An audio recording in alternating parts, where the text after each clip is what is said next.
Good. Welcome to Potawatomi Sportsbook Weekly. This is Austin Herdina, Sportsbook Manager. I'm here with Eric Osterman, our Director of...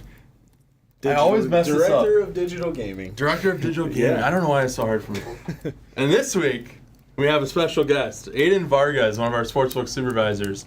He comes to us by way of Chicago. Bear down. Yeah, big Bears fan, so we're going to talk about that. Let's get right into that. Let's talk about the Bears and Packers.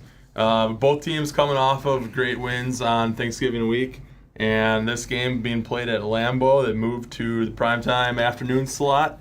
We got the number one broadcast team from Fox being there, Tom Brady, coming to witness these young quarterbacks.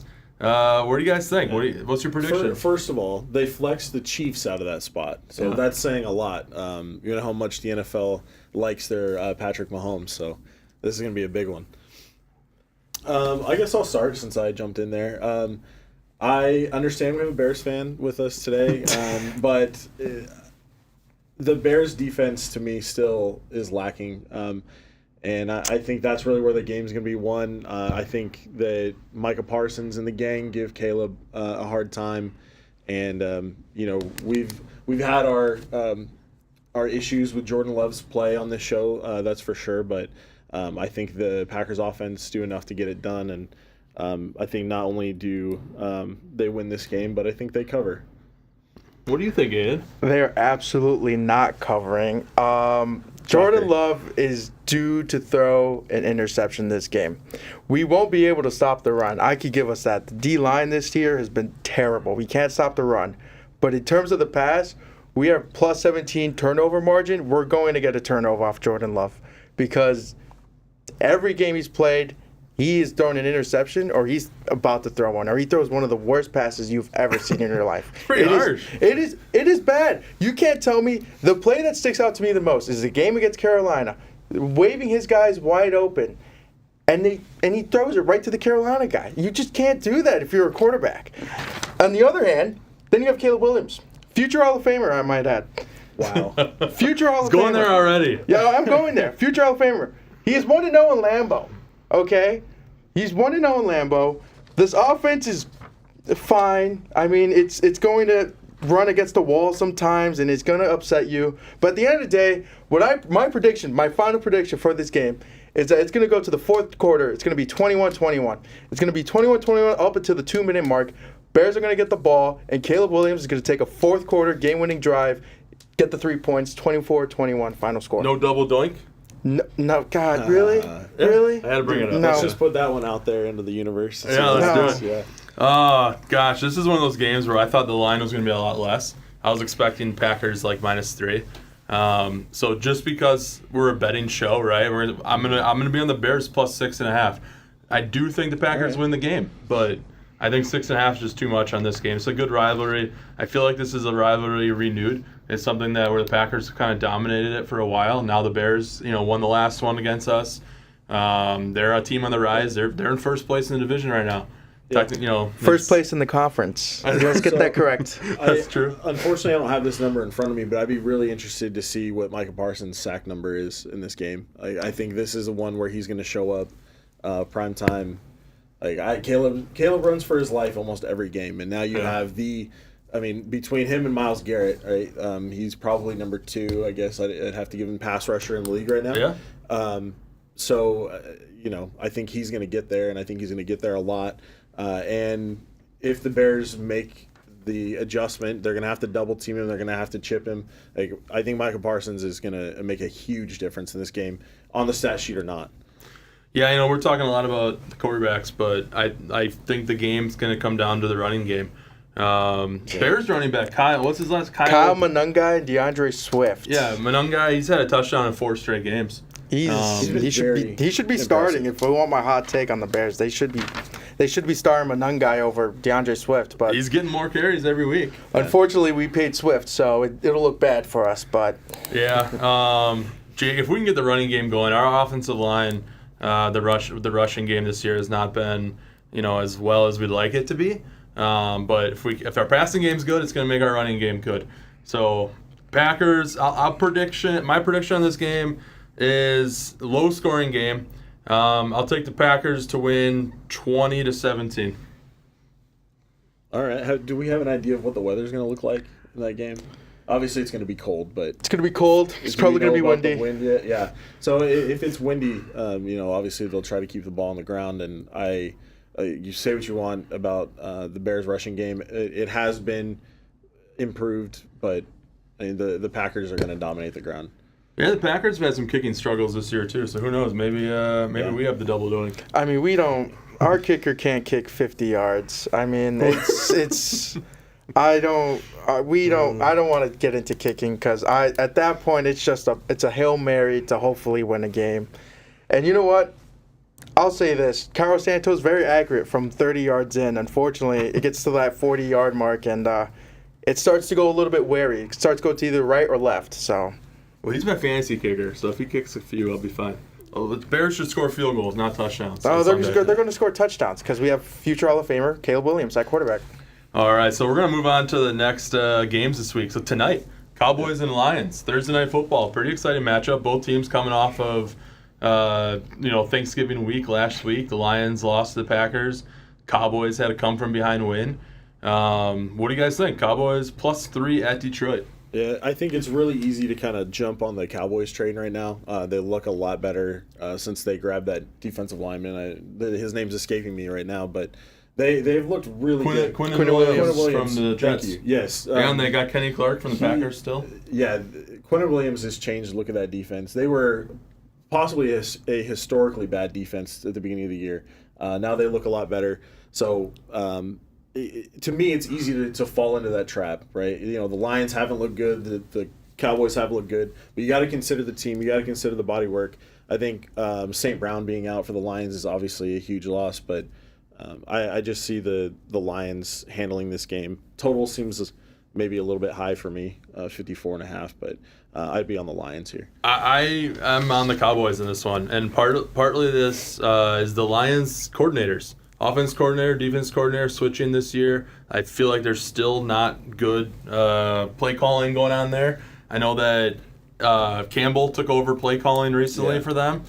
Not really sure that was a great idea. I don't think that's really working out as well as they wanted. It's not a great idea. Yeah. That's a good point. I think that the Lions are just kind of in a little bit of a slump at the moment, and I like the Cowboys +3. Still a good team, though. They are still a good team. They are a very good team. Their defense has not been as good as they should be.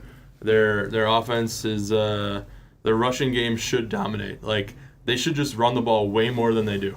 But because they haven't been, and I don't know what the play calling is going to be for them, I'm taking Cowboys +3. You got an opinion? I'll take Cowboys money line. Screw those points. I don't think Dan Campbell is an offensive play caller. There's just no rhyme or reason why you should have taken that over. And also, their whole bread and butter last year and the beginning of this year, right, was this 2 running back offense, right? Yeah. With David Montgomery and Jahmyr Gibbs.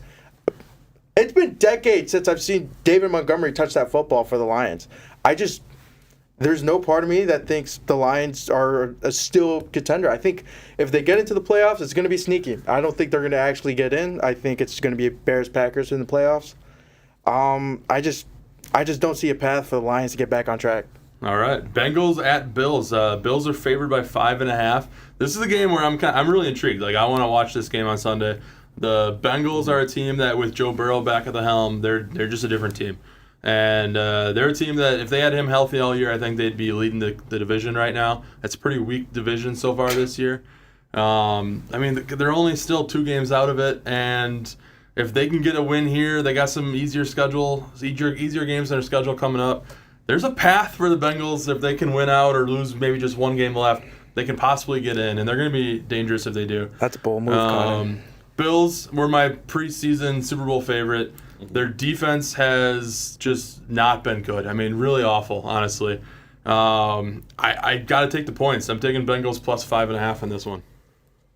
Bills have gotten complacent. I think things need to change in Buffalo. I think Sean McDermott is going to get tossed to the... Is on the hot seat?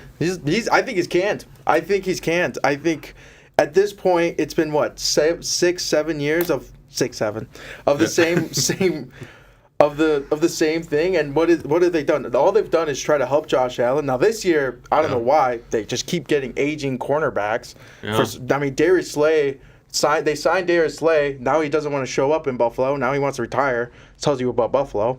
But something's got to change because they can't just keep wasting Josh Allen's career and that offense like that. Because there's also James Cook is a running back. How much longer do you expect him to be at the top of his game? Yeah. I'm liking the way that these things are playing out so far. I'm all over the Bills in this spot. The Bills this year have had a focus on the run. That's exactly what they're going to do to Cincinnati. Keep the ball out of Joe Burrow's hands. I know he looked good in his return, but the Bills in this spot, I really like them against that Cincy defense. So. All right, we got the Colts -2 at Jacksonville. Colts, I've been saying they're a fraud all year long. Finally, like the last couple of weeks, I'm like, you know what? Maybe I should give them another look. Daniel Jones is playing with a broken fibula. How can you say that? That is amazing. He's playing with a broken fibula. How bad is Anthony Richardson then? Well, yes. Just so the people know, when the Colts lost that game to the Chiefs, Austin had sent a message in our Slack asking if he had to admit that the Colts were elite. And I said, there's lots of time left in this game. Don't jinx me. And you know what happened? You jinxed me. I'm glad I did. So, the Colts' last couple of games have been disappointing. I'm not a huge buyer in the Jacksonville Jaguars. They've got some okay wins, but I think they've also won some games where they really shouldn't have. So give me my Colts here. I'll ride with them. If the Jags win this game, can they pass the Colts and get the division still? Yeah. You think there's still time? So they're, I believe they're tied for the division right now. They're both 8-4. That's what I'm saying. The Jags have more wins than you would think they have. So, yeah, it's a big game. I'm going to take the Jags. I'm just not a believer in the Colts. Dolphins at Jets. Dolphins favored by 3. I could care less about this game. Give me the points. Jets +3. Same. Nothing else to say. Give me in a game this sloppy, I'll take the points. I'll be nice and say Dolphins -3 for morale purposes. I mean, Mike McDaniel is another coach who just might get canned at the end of the year, but he's coaching to save his job. And you know what? You got to give him credit. He's on a 2-game win streak. Yeah, they've looked a little bit better. So sure. I mean, they're running the ball, which is different for them. Yeah. All right, we got Saints +8.5 at Tampa Bay. Another game where I feel like it's such a big spread. I'm just not a big believer in Tampa Bay. I feel like they're just in a really weak division. So give me the Saints +8.5. Yeah, I think the Bucs win this game, but I think 8.5 is too many. This is a pretty big one for them, right? I mean, Carolina's still right there for the division, but I'll take the Saints plus the points. I think this one should be right around a touchdown. I think this is a get-right game for the Bucs. I'm going to take the Bucs -8.5. I think it's a get-right game for them. They got to get on a run before because they still have a game, or I think it's 2. I forget how many games they have against Carolina, but they got to get right before they play them head-to-head for this division, because now that's their only way into the playoffs. If they don't win the division, there's no way they get into the playoffs. So we got Pittsburgh +6 at Baltimore. I can't support Pittsburgh right now. I know Baltimore isn't a whole lot better looking at the moment, but there seems to be a lot of questioning about Tomlin right now in Pittsburgh. So give me the team that doesn't seem to have that internal sort of turmoil going on right now. I'll take the Ravens minus the points. I just think there's more talent on the Ravens team. I think that's what it's going to come down to. I'd rather be on the Ravens -6 at home. So the Ravens have a former Bear at linebacker in Roquan Smith. The Steelers happen to have a former Packer at quarterback named Aaron Rodgers. So you're expecting me to pick the Steelers at +6? That's not happening. Ravens -6. Roquan's going to get an interception or a sack because he's always a Bear. He should have stayed a Bear. I don't want to get into that right now. All right. But Ravens -6. Seahawks -7 at Falcons. This is a game, Seahawks are, Zach's not here today, but Zach's a huge Seahawks fan, and he's been riding them all year. Seahawks -7 at Atlanta. I feel like Seahawks -7 is the play. I just feel like they're more talented. They got it together. They're playing consistently. Give me them. What happened to Atlanta? I mean, Atlanta, I feel like every year we go into the season thinking Atlanta, this is the team. This is the team that they finally take the step. And it's with every player. Kyle Pitts. I mean, Bijan's the only exception. Michael Penix. Drake London. You go to every position, they always say this is the next step. And every year it's the same ordeal. Now, it could be coaching. I think Raheem Morris, gone.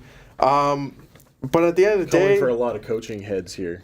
A lot of firings. yeah, there is going to be a lot of firings. Of course, Ben Johnson, you must always stay in Chicago because you are our savior. But, Seahawks -7. I mean, that's the... Darnold has not looked good last few games. He's fine. But that being said, I'm not backing the Falcons right now, so I'll co-sign the Seahawks. Titans +4 at Browns. We're talking Titans-Browns, guys. Give me the Browns -4, and that's mostly because I don't know if the Titans can score more than 10 points. Yeah, this is the Myles Garrett show right now. This is the only reason to watch this game. Yeah. So if I have to make a pick, which I know I do because that's the show, I will also take the Browns. And what is the lowest total? Easily 34 lowest total by a touchdown. Yeah, so give me the Browns just so I can watch Myles Garrett set the sack record.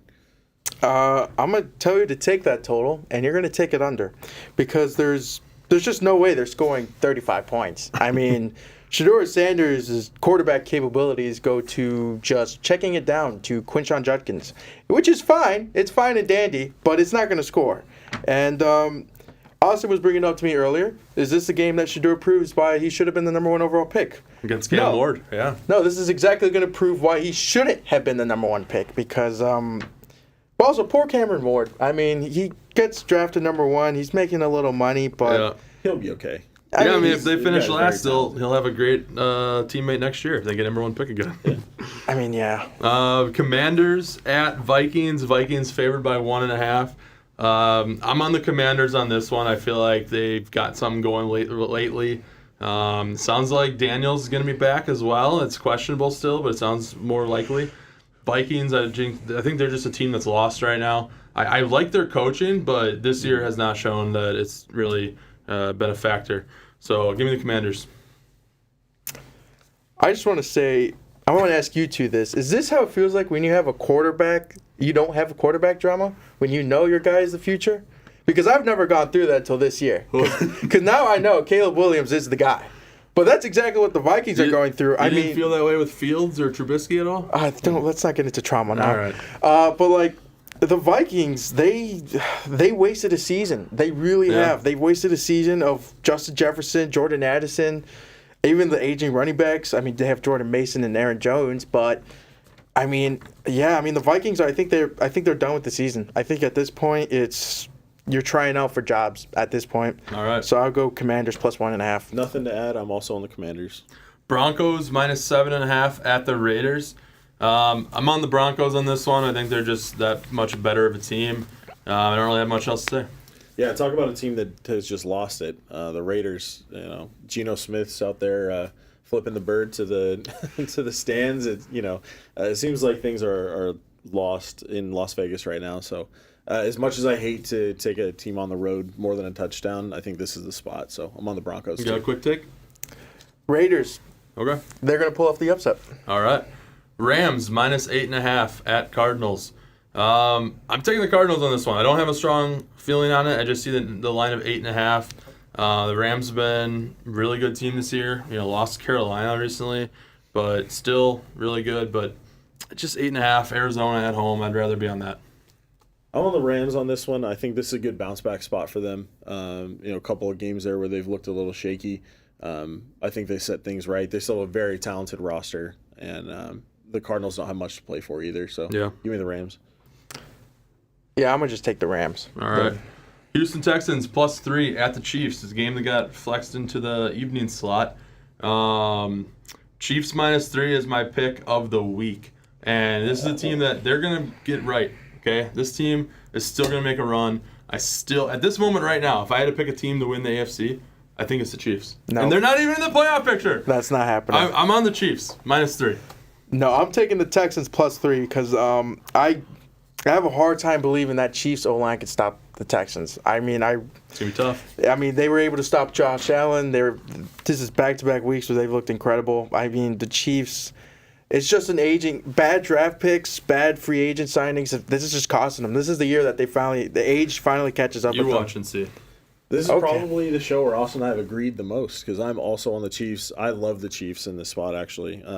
Texans are a bit overhyped. They've also been through the gauntlet the last few weeks. They've played a lot of tough teams. I like the Chiefs by a touchdown in this game. Monday night, Eagles -3 at the Chargers. The Eagles are a team that I don't know what to even think of them. I feel like one week they look really good, the next week they look like trash. I don't know. Is Justin Herbert playing? Did they ever confirm that, or is he still out with that left hand injury? I think he's still questionable. It sounds like he's more likely to play than not play, but I'm not sure. Well, either way, Chargers, because the Eagles are the most bipolar team I've ever seen. They have drama within drama within drama within drama, and I honestly feel like reminds me of the 2023 Eagles, where they just got bounced out in the first round by the Buccaneers. So I feel like this is just their off year, and then next year they're going to be back on being the Eagles again. I'm going to take the Chargers on this one. I'm taking the Eagles in this one. The Chargers, along with the Jags, are two teams, in my opinion, that shouldn't have the record that they have. I think the Chargers are closer to a 500 team, and I think they're 8-4 right now, something around there. I just don't think they're as good as their record says. So we're going to move on to college football. It's a sport we haven't really spent a lot of time talking about so far this year, but this is Conference Championship weekend, and it's exciting. We got number 2 Indiana versus number 1 Ohio State for the Big Ten Championship game in Indianapolis. This is a line that was 5.5 a couple days ago. Now we're down to Ohio State only -4. On paper, I look at these two rosters. You look at like Ohio State, they're always a top 10 recruiting class, right? Indiana's gotten better and better and better, but just on paper, Ohio State, I feel like, is so much better. But on the field, Indiana has not just won games, but they've really crushed some opponents. I'm just really excited to watch this game. I really don't know who's going to win. I would pick Ohio State just because I think they're a little bit better. But my heart's with Indiana. I hope they win. Ohio State -4, and there's not even a question about it. I mean, Indiana's had, from the top of my head, 2 close games with Iowa and Penn State, and this is a Penn State team that's diminished. Yeah. Right? And Ohio State, they've been playing with their food. I mean, there's not one close game at all that Ohio State on record. The one thing I will say about this game is whoever wins it, the quarterback's winning the Heisman. I think it's between Julian Saban or Fernando Mendoza, because it's Julian Love's, I think, out of it. Yeah. I think. Well, they're going to have the spotlight Saturday night, 7 o'clock. Exactly. Everyone's going to be watching it. No offense to Duke, Virginia, but I think everyone's going to be watching Indiana, Ohio State. We will get to Duke, Virginia later. I just want you guys to know how bad this pains me. My wife's family is from Michigan. They're huge Michigan fans. And, I might actually get disowned for saying this, but I think Ohio State wins this game and covers. And I don't really think it's going to be the game that everybody's hoping it's going to be. I don't see Ohio State really even being in trouble in this game. The quarterback matchup obviously is a great one, but when you just take in the teams and the talent overall, Ohio State just has them. Yeah. This is a good opportunity to talk about just maybe one more pick. You guys have a different conference championship game you're looking into? It's not a pick. It's just funny. The Mountain West Conference Championship game between UNLV and Boise State. This was decided by a computer. It composited the four metrics. It took the average of those two. What happened to college football? Conferences are too big. When you have to decide a winner by having a conference championship game, and these teams don't even play each other during the year, like Indiana, Ohio State, they should be playing during the season. But the conference is so freaking big that it just doesn't happen anymore, and that's part of the problem. I don't know. I mean, you have 4 teams tied for first. They haven't played each other. What are we doing? It's ridiculous. And just to put a stamp on that game, I am a proud alumni of UNLV, and they're going to win the conference championship. I've yet to see it. This is going to be a good one. They have to go to Boise, which is obviously a very difficult place to play. Field. But my Rebels are going to get it done this year. All right. We're going to move on to NBA. So news yesterday, of Giannis talking about, how he maybe had conversations with the team before the season about potentially moving on. Now we see, news break more yesterday. We see Giannis during the game last night kind of pull up after a possession and end up coming out of the game. Today I'm hearing he's out 2 to 4 weeks. Are we looking at this next 2 to 4 weeks as the time we move on? Have we seen Giannis play his last game as a Buck? So I was actually at that game last night. Unfortunately, from the angle I was sitting, I didn't get a good view. All I saw was him, kind of the scrum cleared, and then he was laying on the ground. Yeah. And I also don't like to be that conspiracy guy, right? I like to call things as I see them, though. And I honestly think that this is Giannis moving on from the Bucks.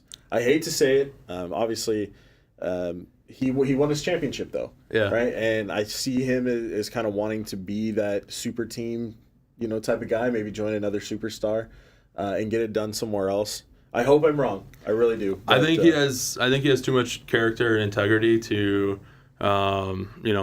do some sort of injury, take himself out while this gets worked out. But no, I think he got hurt, but I don't know if 4 weeks is okay. That's fair. all I'm saying. That'd be interesting. I mean, I hope it's not the last time we've seen Giannis in a Bucks uniform, but it's definitely possible. We just don't have much going for the franchise right now. I mean, their draft picks, we've traded away so much. I think it's like 2031 is the next time we have like our normal draft picks. Mm-hmm. As far as trade partners go, I think the Spurs give us the best package. And it would also, as just a fan of basketball, it'd be amazing to watch Giannis and Wemby together. But I feel like if we have to rebuild, what the Spurs have that they can give us is the best package. You guys have any thoughts? I'm sorry to break it down to you guys, but Giannis is going to be a Chicago Bull. Oh, come on. Whoa. He's going to be a Chicago Bull. How's that possible? We're going to give you guys Nikola Vucevic, decent center. No worries, you guys are going to get a young guy. Matas Buzelis, or however you say it. I think you guys are going to end up getting him. We have a little bit of first. We don't have a lot of first, but we have some first to give you guys. And I think Giannis, he's a Midwest guy. I don't think he's a big market guy. Do you guys see him going to New York? Chicago's not a big market. Is that what we're saying? Not when you put it like that. I think New York is where he wants to be. That's kind of the reports I'm hearing, but they don't have much that I feel like they can attract the Bucks. So we'll see. Time will tell. Maybe next week when we do this show, we'll have more of an update. Yeah. It certainly would be juicy news if he went to Chicago. I'll give you that. Yeah. I want to talk about UFC 323 coming up this Saturday. It's a great opportunity to come into our sportsbook. It's so much fun watching UFC with a crowd of people that are so into it. The oohs and the ahs with the different punches and kicks. And you want to make a reservation, come into our sportsbook. Head to Potawatomi.com, click on Sportsbook and the reservation. You'll see a link on this video as well. You want to just get a table, and the money you put down for your table is towards your food and beverage. So it's not like you're paying an upfront fee. You're just paying that already towards your food and beverage. It's such a really awesome way to enjoy your Saturday night because you're going to be coming in, you're going to be getting Indiana, Ohio State on Saturday night. You're going to be getting UFC, NBA slate, college basketball slate, NHL. So much going on this Saturday, so a great opportunity to come in and get a table. I want to tell people as well that if you want to see big tickets that are cashed, head to our Potawatomi Sportsbook Facebook page. It's a great opportunity to see just some of the big tickets that we pay out. Like one this last week was $100 to win $7,000 something, and it was just 4 legs. He just took the underdogs on the Thanksgiving day, on the Thanksgiving 3 games and the Black Friday game, and that was a really awesome payout. That is impressive. Yeah, and all the favorites lost. That is. And this kind of stuff happens all the time. We don't share it every single week, but come in and if you've got a hunch, come and put your money down. You may walk away a big winner like this person. But it's always fun, right? To hit those kind of tickets. I haven't hit one like that in a very long time. Maybe I'm due. Hey, you can't win if you don't play, right? But yeah, if you guys are watching us and you want any different topics or discussions, you have any comments, please leave it in the video and we'll take a look. This is Potawatomi Sportsbook Weekly. Thanks for having us. Bear down.